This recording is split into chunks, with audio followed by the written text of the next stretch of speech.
Today on the $1 Million Mind. It's not always about the fun stuff. Like for the longest time, like I was running that like a side hustle and it was only wanting to focus on the fun stuff. But when it's time to scale, that's when you got to get into the task managers. When you run into business, that's the part that's hardest for us to separate because you do have a relationship, especially with your first clients, your first 10 clients. You know, you have a relationship with them. You've been reaching out to them via phone and you want to be accessible. But at a certain point, it does make it hard for you to get other things done when you have too much accessibility. It worked out. And it always works out. But I think you have to have the tenacity for it. Everybody's not built to do what we do. I'm glad that we are doing it because I think it's the right timing. Yeah. It's the right timing. I'm doing a wedding. And this is part of the reason why I said I'm never doing weddings again. Yes. The wife. Yes. When you sat there and you said, you know, that plan changes. It does. It changes for us a lot. And I used to be a really reactive person. And being able to see myself today as a 37-year-old woman in this business with my partner, with clients, in moments where, like you said, the plan just doesn't always wind up being the plan.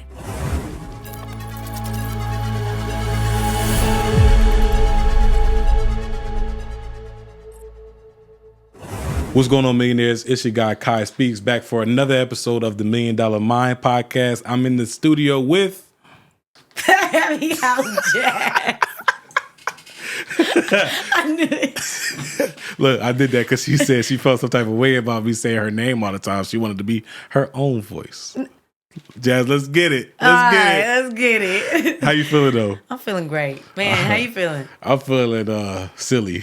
Me too. But no, this is going to be a good episode because, like, recently we shared with our audience the amazing things we've been doing as a branding agency. And we've been working on this for a minute, like since November.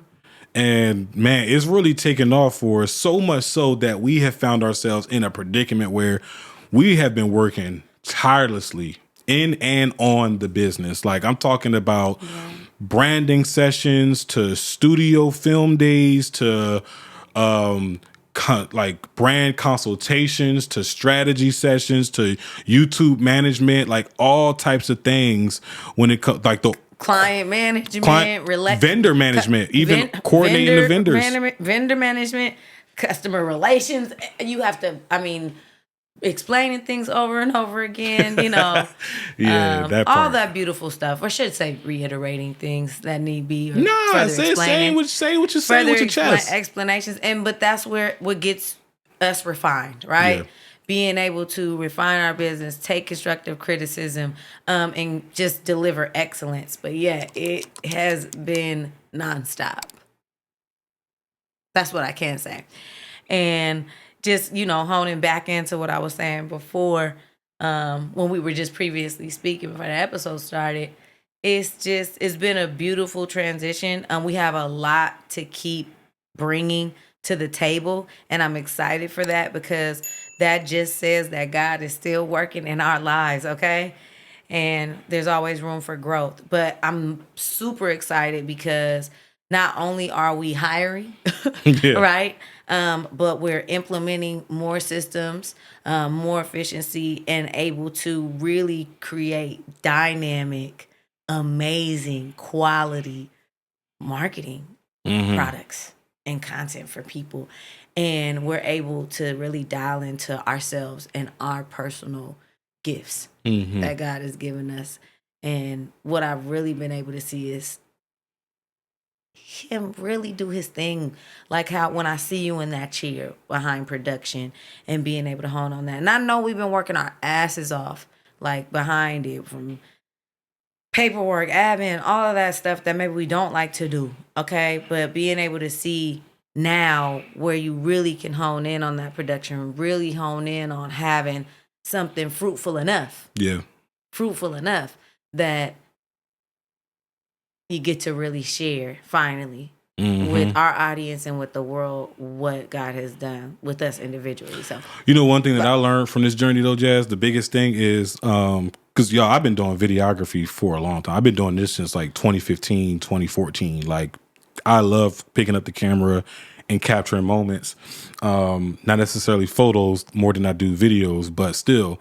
But one thing I learned since going into the partnership with you is that it's not always about the fun stuff. right? Like for the longest time, like I was running that like a side hustle, and it was only wanting to focus on the fun stuff, getting new clients, picking up the camera, shooting, editing, boom. But when it's time to scale, that's when you got to get into the task managers. That's when you got to get into the automations and the systems and the SOPs and the working with other people to help you scale, to betting on yourself, like hiring an editor that can cost anywhere from $1,500 to $2,000 a month. Like that shit ain't cheap. Like paying for somebody's, time is not cheap, period. So that's a real investment that you have to be serious and intentional on making before you make it. You know how I am, like, and I'm serious. Jazz, like, the one she hold that purse tight, but it's a good thing. I'm glad she do it, because I'm quick to say we need this, we need to get that, and that's an okay thing in business to know that you need it, but is it the priority, right? And is it affordable? And is it the best move to get us where we need to be? And being able to strategize and being able to put, like you say, those SOPs and just those processes in place and having our specific roles, like it's helped me too. It's helped me a lot. Mm-hmm. Yeah. So speaking of, like, just, I'm dealing with a client right now. So like we going back and forth. The main thing that I want us to get away from is like clients reaching out to you via phone. Like, when you run into business, that's the part that's hardest for us to separate, because you do have a relationship, especially with your first clients, your first 10 clients. You have a relationship with them. You've been reaching out to them via phone and you want to be accessible. But at a certain point, it does make it hard for you to get other things done when you have too much accessibility, right? Yep. when you're too accessible, it makes it hard for you to just like with a child. Like, I know. When you are too accessible to that child, especially in moments where they need to fail, they never learn because they never learned to fail. Right. You're picking them up. You're picking it up. You're picking it up. If you keep picking up the phone, they're not going to stop calling. Mm-hmm. And they're not going to stop requesting more, because we as people just have that addictive type of properties and behaviors, unless we are well self-managed. In that, a lot of us, it's hard to control certain parts of ourselves. But yeah, nonetheless, back to what you were saying. Yeah. So, I mean, dealing with clients. Yeah. Dealing with clients, whenever you're in the like, so we're a branding agency, but we are in the business of people. Correct. So when you're in the business of people, when you're in the business of people, you have to constantly be developing yourself, developing your skills, and most importantly, developing your communication. You have to be master communicators. Learning how to develop your client is very important when you're in branding. Mm-hmm. And you're correct. You have to have self-development skills overall, know how you put those in place, and then dial into that other person and know how you're going to meet them there, how you're going to use the tools that you've been able to use in yourself, and pull in those other tools to be able to say, okay, this isn't going to work with this client, but it can work here. So let's go. And it's crazy because it's on the spot sometimes. I mean, this type of business, it takes a creative, almost ADHD type of, mindset where, you can really say, okay, bam, take this concept, turn it into this creative thing, direct all of these people or things that you need to come to get this one shot or bring this moment to fruition, right? And you got to be, so the two skills that I pick up the most at, like, with not just any business, but specifically our business, is communication skills and solution oriented. Yeah. Like when you said that creative piece, like being creative is being solution oriented. Correct. Because you have to be creative to be solution oriented, because the solution is not always right there in front of your face. Right. You got to think, like, you got to really think, like the issue that we had on the 30th. Like, y'all, literally on my way to the studio, I kept feeling like something is missing. What is missing? And on my way there, I literally got to the area where the studio is. I'm like 5 minutes away from the studio, and it hit me like a ton of bricks. Damn, I forgot the lens. The lens, like, not even just a lens, because we have 3 lenses, but like the lens, like the money maker lens. Right. Like the one is like that's the money shot. That's the lens that I forgot. For And this particular setup. For this those client three lenses, too. that was the most critical because of the space, the shot that was needed, and literally we had to come together and improvise. It was, he was on stuck like, well, what do I do? Next thing you know, he's like, all right, I'm dropping the equipment on the inside. I'm like, you go. I'm gonna go ahead, get them together with our BTS. Go ahead and get all the rest of their content with their manager together. I mean, and let's not even talk about that one. In that same day, the client comes in and says, hey, Jazz, right? Mind you, this is organized content planning, like usually like a week before. We have a run the of show. client approves it, okay? The run of show, like there's we're already coming in, timed. Yeah. Timed. Everything segments, is timed, okay? Yeah. Planned out to the T, like even lines. Hey, Jazz, look. Honey brought all his shoes. I'm like, okay, there it goes. That means you've got to be ready. You've got to be ready to conceptualize. Wait, so I didn't hear this part. What do you mean, like brought all his shoes? What was that? What was that saying? So essentially, I had brought this concept to this podcast show that we were starting, to where he could draw in more of the audience that he wanted to and incorporate it with something that he really loves. And he really loves shoes, okay? And this was in the beginning of launching the podcast. Well, we're at the end of season 1. And next thing you know, the client comes in and says, hey, on day of production, look it. He brought all the shoes. So now, of course. He wanted to do something with that? Of course. Oh, okay. But I mean, but like all. So who like, has to come up with the concept you off do. the top of their head and then bring all the moving parts together? So here we go. And it actually was a great success. It was really fun. I loved it. And it was a blessing in disguise because here's this problem that we see in disguise of the solution we needed. We needed more time. We did. And these problems that arose, this extra stuff that needed to get done, really bought time for me to get back because, like, that was the God in it right there. And because, like, I was 40, like, bro, I told Jazz, like, all right, it took me 28 minutes to get to the lens. I said, once I get there, I'm gonna let you know how far because I know in Atlanta at 4 o'clock we're gonna be hitting that traffic, and I guarantee it's not gonna be 28 minutes to get there. I know that for a fact. So I'm gonna let you know. I get there. I'm running in. As I'm running in, I'm putting in the address to the studio. It say 58 minutes, y'all. I said, Jazz, 58 minutes, ... Left it at that. I think he took 54 to be exact. No, I took 49. I was hauling all ass down 285 like to get back. Like I wasn't playing no games. Like I'm like, and I had to stop and get gas. My tank was on E. I had to get gas, everything. So I'm like, yo, I got to make it happen. I done went into the express lane with no express thing. So, no express peach pass. No peach pass. No peach pass. Yeah. So we making it happen. And then I get there, and you know, here you go. Go ahead. So I get there. I send Jazz. The funny thing is, I send Jazz a text while I'm getting back in the car. I was like, on my way. The best advice I can give you for setting up the equipment. Set up the cameras first. Set up the cameras first. Now, why did I set up the cameras first?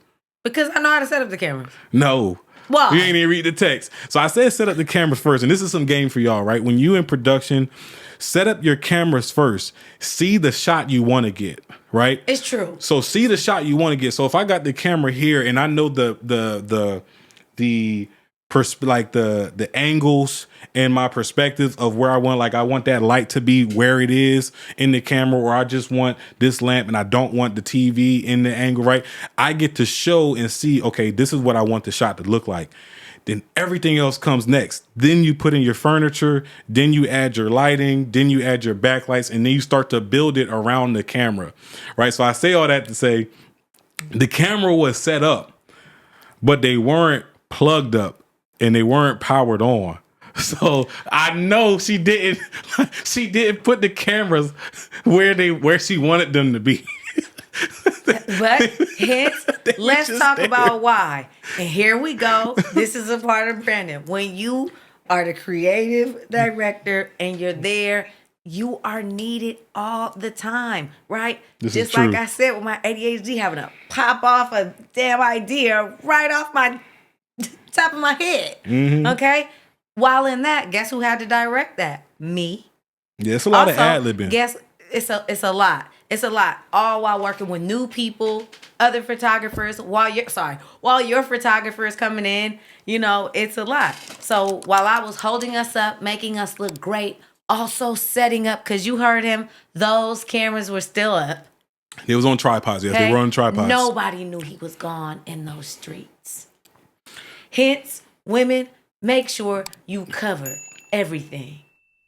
See, he preparing me to become a wife one day, and there it goes, right off the table. So, the beauty of it is, the problem was really a blessing because, the problem was really a blessing because we didn't know that the client was going to come with additional requests and another agenda that was outside of the agenda that was already set. So, that could have easily been a situation where you never really gonna be sitting there twiddling your fingers, but you're gonna feel like, damn, I didn't have to come here this early, right? Something like that. But everything happens for a reason. So just keep your mind focused on solutions and don't be hyper fixated on the problem.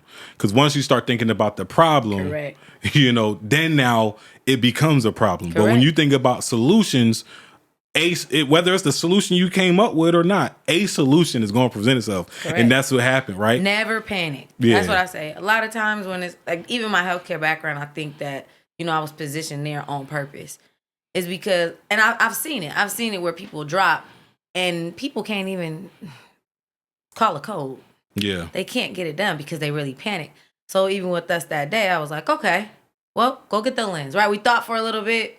I think it maybe 120 seconds. Mm-hmm. And it was like, we made a choice, right? Yeah, and that's a pet peeve of mine too. I really don't like when people bring nothing but problems, right? Because problems are going to exist regardless. Agreed. We don't have to keep talking about the problems.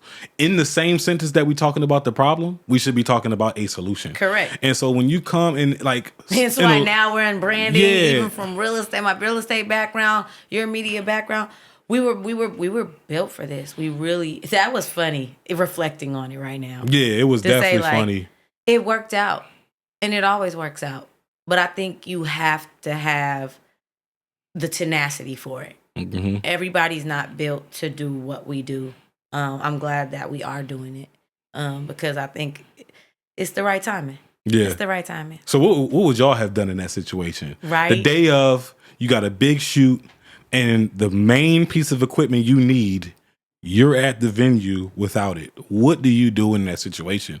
And what do you do as a partner if you were in that situation? Who goes to go get the thing, the object? Yeah, and it's so crazy, Jazz. I feel like that's for crazy. Me, I got bad juju when it comes to stuff like this too. And I'm trying to figure out when is that karma gonna reverse? Because this stuff happens to me. I'm gonna tell you. I've never told you this story before. Don't tell me this. No, I never told you. I never told you this story before, right? I'm doing a wedding, and this is part of the reason why I said I'm never doing weddings again. Okay. I'm doing it because it seemed to always happen when I was doing weddings. That's that's the recipe. It's a wedding.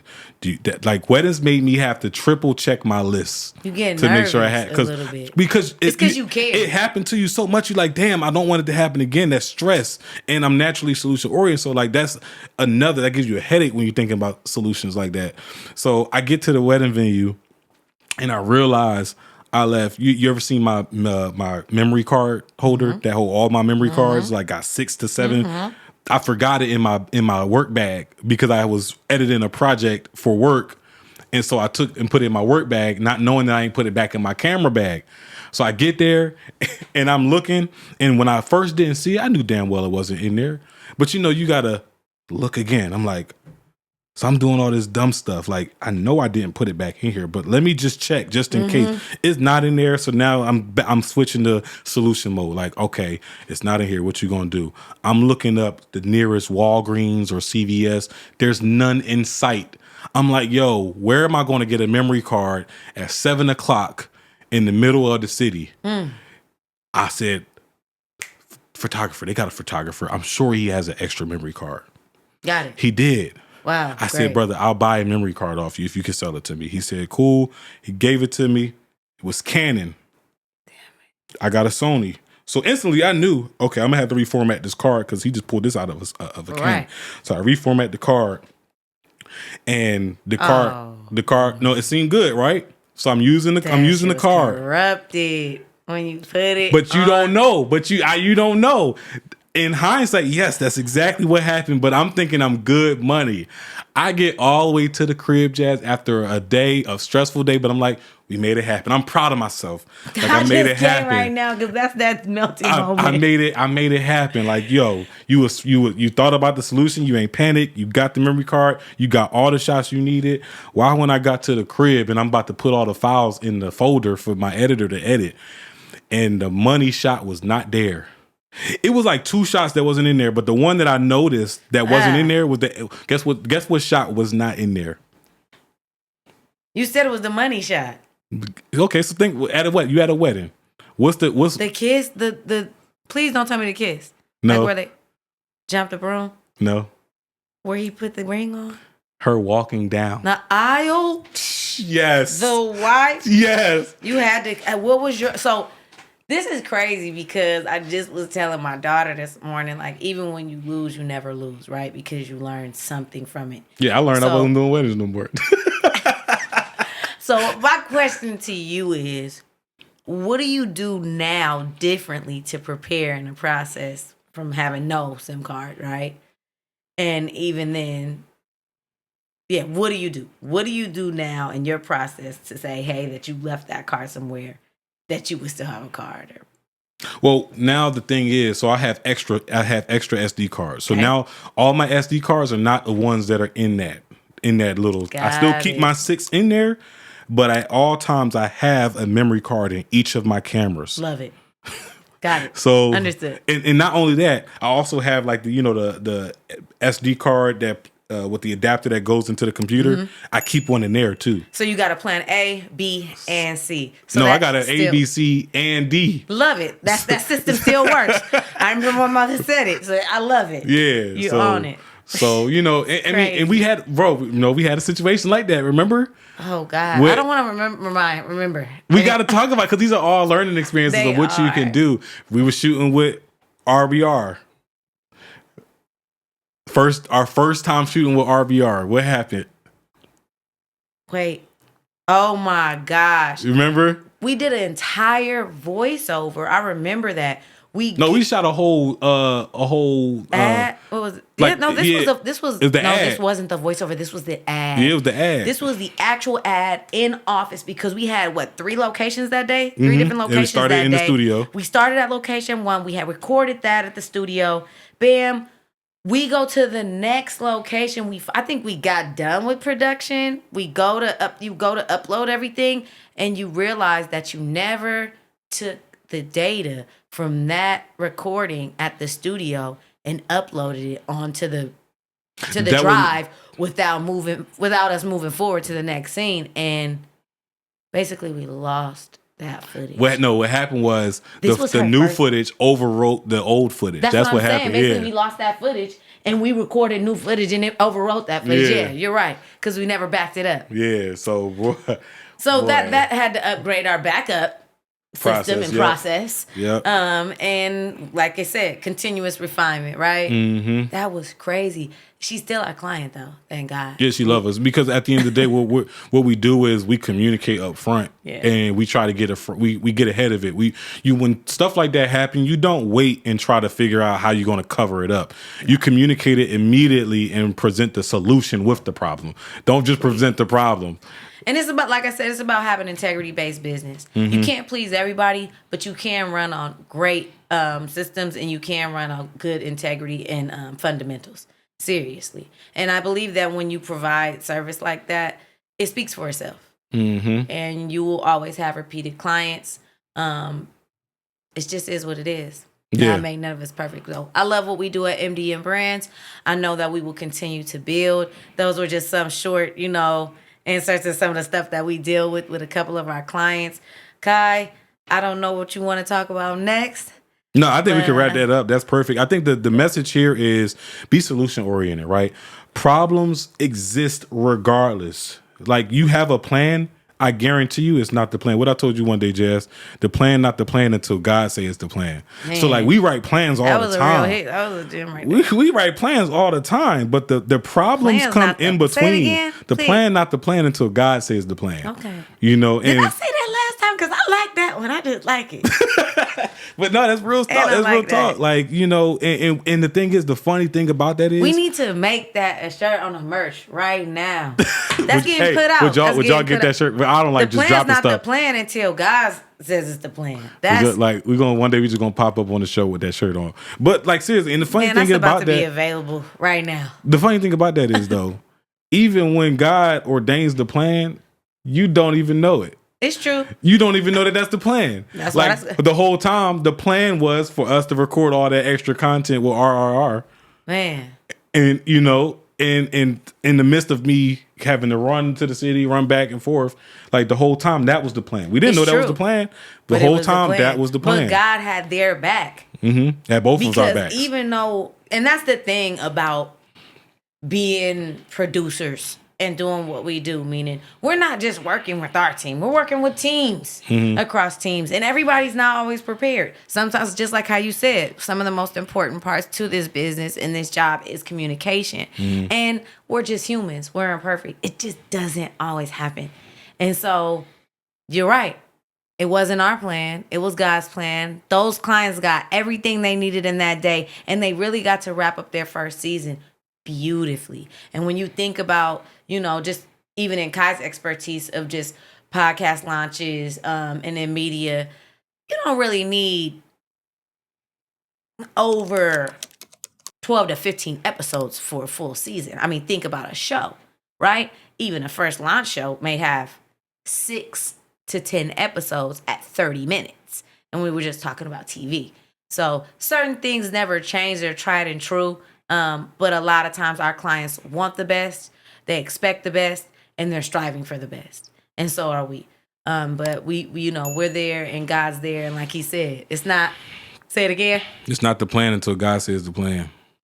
The plan was never the plan, you know, and like we in a business where we have to create plans. So like, how do you even go about that? Right. Like, you know, that this plan is bound to change. It was just like when Lon was pregnant. Like the advice we kept getting is like, hold your birth plan loosely.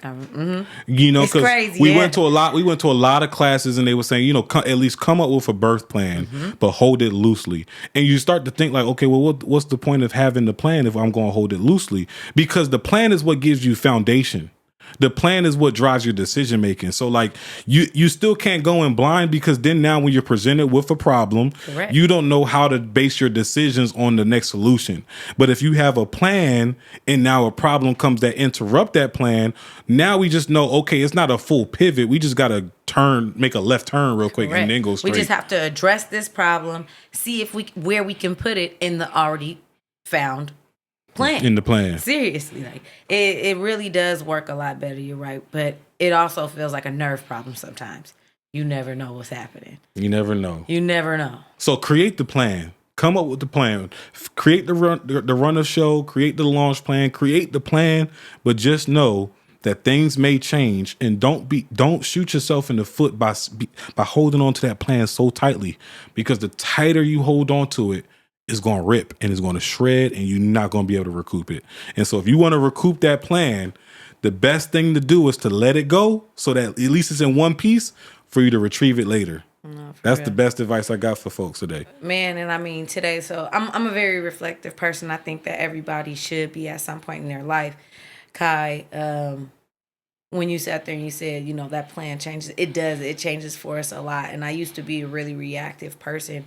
And being able to see myself today as a 37-year-old woman in this business with my partner, with clients, in moments where, like you said, the plan just doesn't always wind up being the plan. Mm-hmm. And how are you going to react to that? How are you going to adjust? In the game, what is it going to be? It's really let me know that I have I'm rising, right? And God wants us for all of us to rise, but also to reflect and see yourself and enjoy that moment. And I'm enjoying where I'm at right now to be able to see all that hard work come into fruition, and where you're not super reactive, where you can pivot and adjust. It doesn't have to be where everything just snowballs, right? But you can create a great experience, not only for myself, but for the clients that we have, by just being able to overcome a weakness and an iniquity that I had before. I love it. Right, I love it. That's crazy. Yeah. And you know, of course, wrapping things up, guys, this is going to continue to be your hub for money mindset and entrepreneurship. But also, if you want that game and you want some focus in marketing and business development and branding your business as well, make sure you give us a like, a comment, and subscribe to the channel. And then also subscribe to our marketing newsletter. You can check that out on our website at mdmbrands.agency. Join the newsletter, get marketing tips every single month delivered straight to your email. Okay, Jazz, you got anything to leave our audience with? Hey, it doesn't matter if you have any questions, dial in, contact us, get a consultation with us. You never know what gem we could share with you in order for you to get onto your next branding journey. Yes, sir. Yes, sir. With that being said, guys, I'm Quiy Speaks. That's Heavy House Jazz. We out. We're out.